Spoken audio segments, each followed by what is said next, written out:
A gente vai falar agora sobre romantismo, né, literatura, mas a gente vai começar pelo romantismo na Europa. A gente tem, depois da Revolução Francesa e a transformação toda que a gente tem na Europa, a gente começa a ter uma alteração, né, na forma de se pensar, na organização da sociedade. E a literatura vai mudar porque é exigido das pessoas, dos artistas, que toda a arte produzida, toda a literatura atenda a essa nova configuração social, né? Então depois a gente vai falar um pouquinho melhor disso, mas a gente vai começar estudando a literatura na Europa. O romantismo ele começa mesmo na Inglaterra e na Alemanha, e começa com muita força nesses dois países. Aos poucos ele vai migrar para a França, e a França sim vai ser o grande divulgador, propagador. Como eu disse para vocês na parte 1 dessa aula, tudo que acontecia na Espanha, na França, virava moda, né, em todos os países do mundo. Então precisou primeiro a Inglaterra e a Alemanha fazer a sua arte, desenvolver o romantismo, mas só quando chega na França é que ganha a proporção que a gente conhece do romantismo até hoje. Na Alemanha a gente tem esse pintor, o Friedrich, muito famoso, né? Ele é um pintor do romantismo e ele pinta obras parecidas com essas que estão aí, né? Se você reparar bem, aqui tem um rapaz sentado, né, olhando para uma paisagem, para um vale, com árvores. Então essa posição de um personagem observador, de um eu lírico, de um eu poético, de um autor, né, e de uma pessoa observador e um observador solitário, é o que está representado nesse quadro, e é o que é a característica dos nossos artistas no romantismo. Então o artista romântico, ele é um observador solitário, ele contempla a natureza e as paisagens nostálgicas, ou seja, que traz nostalgia, cheias de saudades, né? E muitas das vezes na literatura eles vão evadir para esses espaços, para essas localizações, né? Então o romantismo na Alemanha tem um marco inicial, que é esse livro, né, Os Sofrimentos do Jovem Werther. Vou falar rapidamente sobre o contexto histórico para a gente entender que Europa é essa, o que está acontecendo. Século XVIII até os meados do século XIX, a gente tem aí o romantismo acontecendo, a queda dos sistemas dos governos tirânicos, os ideais de liberdade e igualdade, formação de uma mentalidade nacionalista, a consolidação do pensamento liberal, Revolução Industrial Inglesa, Revolução Francesa, Napoleão assume o poder na França, Declaração Universal dos Direitos Humanos, difusão dos livros, principalmente por meio de folhetins. E nesse cenário, nesse contexto, a gente vai falar melhor ainda desse contexto depois, a gente tem na Alemanha a primeira obra, talvez uma das primeiras obras do romantismo no mundo, né? Uma das primeiras. Então, nesse livro, O Sofrimento do Jovem Werther, ele escreve numa intensidade tão grande, Goethe escreve esse livro numa força, né, numa genialidade tão grande. Eu vou contar a história para vocês do livro, mas eu contando a história para vocês vão falar assim, por causa disso, né, parece tão pouco, mas é lendo o livro, é na obra, é percebendo ali a intensidade, a forma como ele escreve, as cartas que o jovem Werther escreve, né, esse personagem, fez com que esse livro, quando publicado e as pessoas liam, muitas pessoas na Europa cometeram suicídio. Houve uma onda de suicídio muito grande de pessoas que liam essa obra. Então teve até um controle, o governo se preocupou na época, porque as pessoas estavam sofrendo com a história, né, e essa história despertava, e as histórias despertam coisas, nos chamam a atenção para coisas diferentes a partir da leitura que a gente faz de uma obra. Mas essa obra despertou em muitas pessoas um desejo pelo suicídio, né? As pessoas sofriam junto com o personagem da obra. Então os sofrimentos do jovem Werther, escrito pelo Goethe, traz um sentimentalismo romântico e um escapismo, e esse escape dele foi pelo suicídio. porque o próprio personagem também se suicida na obra. Então Werther é muito amigo de Wilhelm, né, na tradução para português vira Guilherme, conhece Charlotte, que em português vai virar Carlota, e Albert, né, vira Alberto na tradução. Então o Werther deixa o amigo dele, deixa a cidade dele, o Wilhelm, e vai para uma outra cidade. Lá ele conhece a Charlotte, né, e se encanta por essa menina e se apaixona por ela. Só que ela está prometida ao Alberto, né, e eles são namorados, tem um amor muito bonito entre os dois. E o Werther respeita muito o Alberto, ele admira o Alberto. E mesmo assim ele conversa muito com a Charlotte, ele sai para tomar chá, ele sai para passear com ela todas as tardes, e eles conversam muito, ele declama poemas para ela, ele fala de coisas muito bonitas, e os dois vivem uma relação de amizade muito intensa. Mas para o Werther era muito mais do que amizade. E todos esses dias, todos esses encontros, tudo que eles viviam entre o Werther e a Charlotte, tudo que eles viviam era escrito, ele registrava, ele escrevia cartas para esse amigo Wilhelm contando. E essas cartas são de uma intensidade, de um sofrimento, né? Por isso que o nome do livro, Os Sofrimentos do Jovem Werther.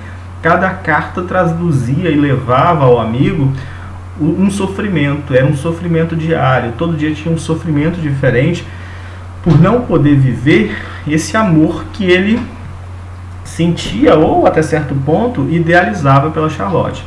E ele vai nutrindo esse amor, ele vai se envolvendo, chega um ponto em que um dia, né, eles acabam se beijando, mas ela logo recobra a consciência dela e ela diz que não tem condições os dois ficarem, e ela diz que está de casamento marcado com Alberto, né? E o Werther esse personagem tem uma admiração muito grande pelo Alberto, ele admira o amigo. Então ele também não concebe a ideia de avançar, de insistir com ela nisso. E aí ele toma uma decisão. Próximo do casamento dos dois, quando ele recebe o convite do casamento dos dois, ele diz que ele tem que fazer uma viagem muito urgente, e ele pede ao Alberto que empreste para ele as armas que ele tinha, porque ele precisava fazer uma viagem na última hora e ele tinha medo de andar desarmado por aquele caminho. E ele pega as armas do amigo, do Alberto, e viaja. E na verdade essa viagem é a última viagem dele, porque no caminho ele se suicida, ele se mata. E o leitor é que fica sabendo dos motivos e de tudo que aconteceu, além do amigo Wilhelm, porque as cartas são muito reveladoras e são profundas e falam de todo o sofrimento dele de não poder viver o amor da vida dele. Então essa é a história. Então vocês vão perceber que no romantismo, muitos livros, vai haver sempre uma modificação pelo amor. O amor vai modificar você para te transformar em alguém melhor, ele vai te tocar e vai fazer com que você não resista a esse toque e, por exemplo, use do suicídio para escapar.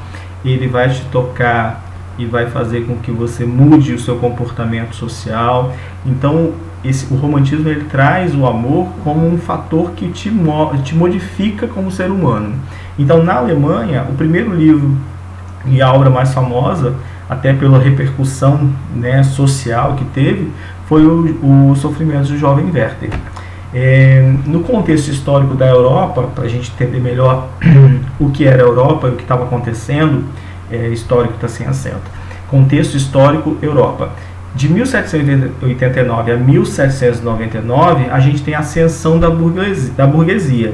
A briga, né, na Revolução Francesa é porque a burguesia, essa classe ali do meio, né, nem tão pobre, tão miserável, mas também não tão rico para viver nas cortes, né, e nem dentro das igrejas, essa classe do meio que trabalhava muito, comerciantes, artesãos, operários, alfaiates, eles sustentavam essa corte, sustentava o clero, sustentava a corte, e eles queriam dividir melhor essa fatia, né? Como assim? A gente trabalha tanto para garantir e manter os luxos, né? Então a Revolução Francesa, ela vem para reposicionar esses componentes sociais, quem é que fica onde, o que é de cada um, e a gente quer mais liberdade, a gente quer igualdade e a gente quer mais fraternidade entre as pessoas que compõem a nossa nação.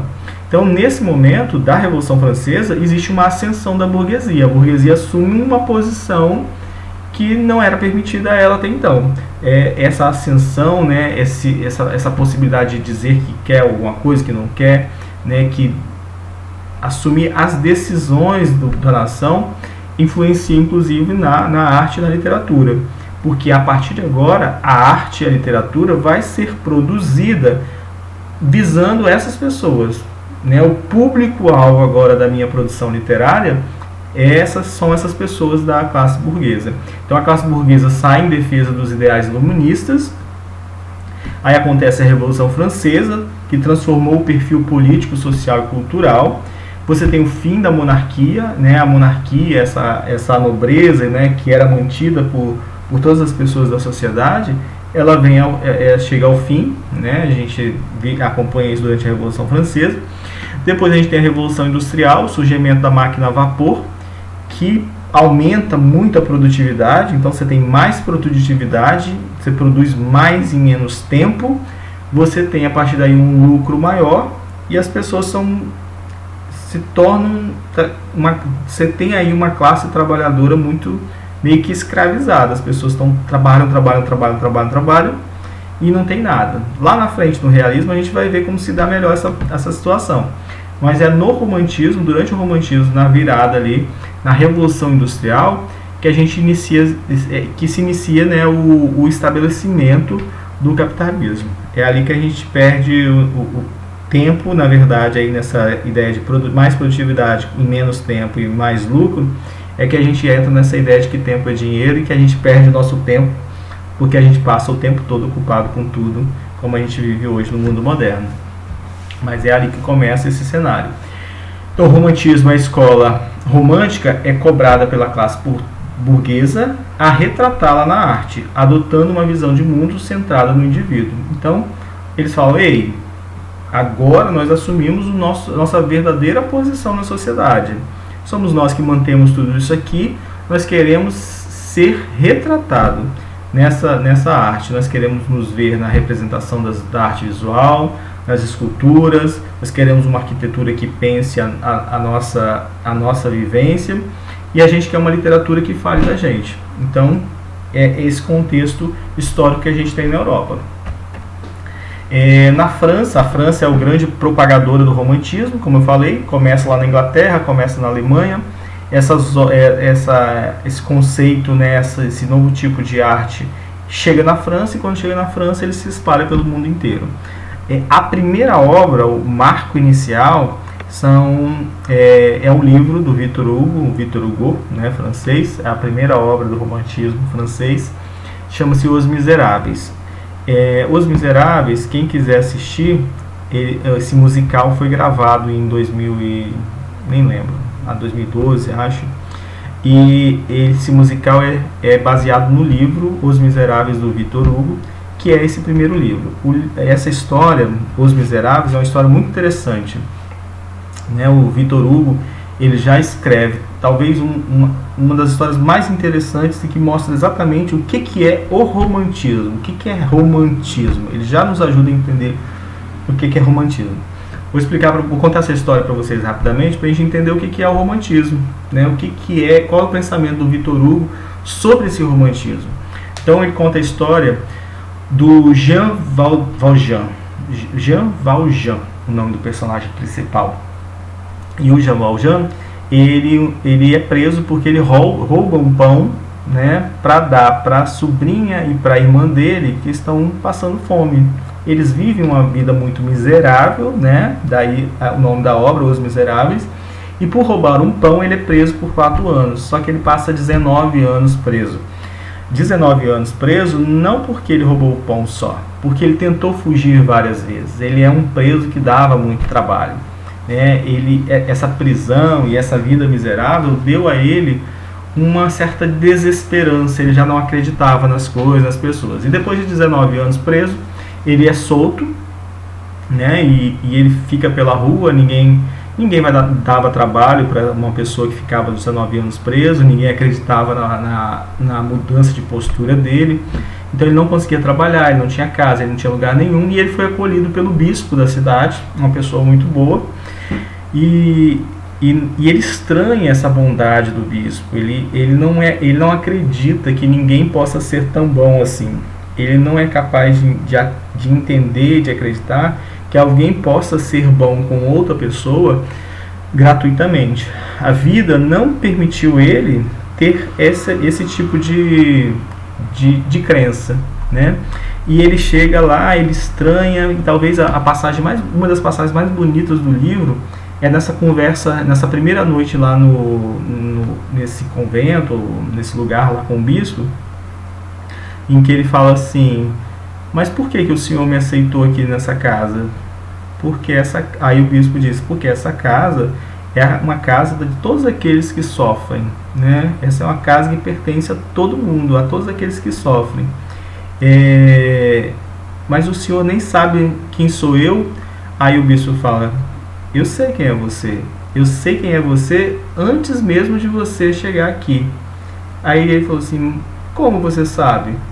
E quem sou eu? Ele fala: você é meu irmão.